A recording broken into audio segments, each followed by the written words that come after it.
L'homme rentre du boulot, ouvre la porte, et là, il voit un homme en train de draguer sa femme. Imagine ce choc. Ce moment où tu ne sais plus quoi dire, ni quoi penser. Il prend une grande respiration, ferme doucement la porte derrière lui et retire la clé. Pourquoi? Parce qu'il sait que ce moment demande calme et réflexion, même si son cœur bat à tout rompre. Il s'assoit lentement sur le canapé, le silence est pesant, le cœur de sa femme et le sien battent à toute vitesse.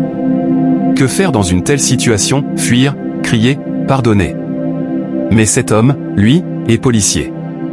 Il sort calmement un bâton, des bouteilles, tout ce qu'il a sous la main pour se défendre.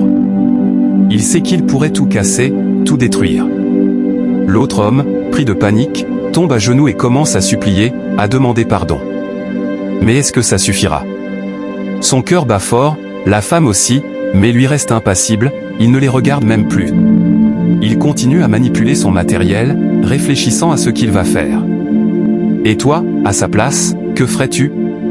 Restes-tu calme ou exploses-tu de colère? Pardonnerais-tu ou prendrais-tu ta revanche? Dis-moi tout en commentaire. Ta réaction pourrait aider d'autres personnes à mieux gérer ce genre de situation. N'oublie pas, la vraie force, c'est parfois de garder son calme face à la tempête. Faites attention à qui vous laissez entrer dans votre maison, même si c'est un homme de Dieu. Le pasteur, sous prétexte de venir prier pour la femme d'un homme, cache en réalité une toute autre intention, la séduire. Oui, certains loups se déguisent en agneaux, même dans la maison de Dieu. Pendant ce temps, le mari est au volant.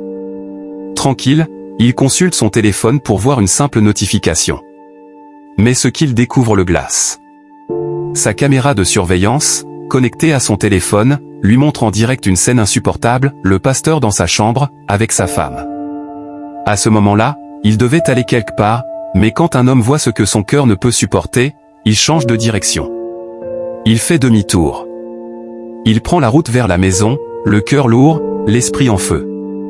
Mais hélas, le mal est déjà fait. Le pasteur a eu ce qu'il voulait. Cette histoire nous enseigne une chose, protégez votre foyer. N'accordez pas votre confiance à tout le monde, même s'ils ont l'apparence de la sainteté. Restez vigilants, et surtout, restez fidèles. Restez bien jusqu'à la fin de cette vidéo pour comprendre toute l'histoire. Abonnez-vous à notre chaîne pour ne jamais manquer ce genre de révélations puissantes. Voilà, l'homme vient d'arriver à la maison.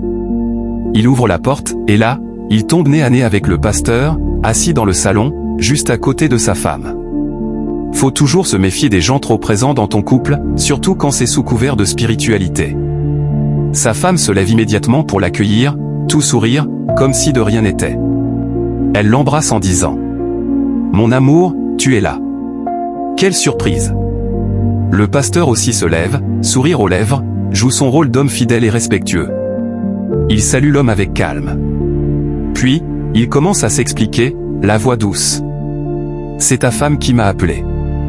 Je suis juste venu faire une prière pour elle. » L'homme, lui, reste calme. Très calme. Il répond simplement. « Ah bon? C'est bien alors. » Mais au fond, il observe. Parce que quand ton cœur doute, il faut que ta tête reste lucide. Sa femme, toujours dans son rôle, continue son cinéma. Elle lui touche le bras, arrange ses habits, rit même légèrement. Mais ce genre de tendresse soudaine cache souvent une vérité qu'on ne veut pas voir. L'homme leur propose de s'asseoir.